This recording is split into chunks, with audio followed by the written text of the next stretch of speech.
బీహార్లో ఓట్ చోరీ ఎలిగేషన్స్ పనిచేయలేదా?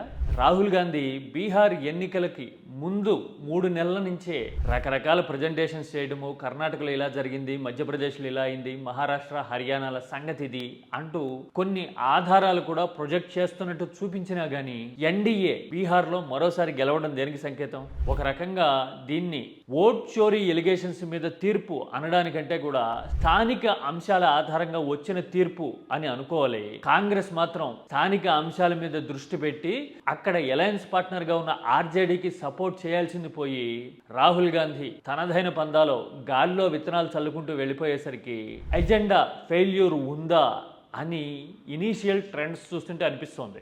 ఒక రకంగా ఇది ఓట్ చోరీ ఎలిగేషన్స్ ఆధారంగా జరిగిన ఎన్నిక కాకపోయినా కాంగ్రెస్ మాత్రం అదే టాపిక్ మీద కాన్సన్ట్రేట్ చేసి ఆర్జేడీకి ఇవ్వాల్సిన మినిమం సపోర్ట్ ఇవ్వలేదు అనైతే అనుకోవచ్చు.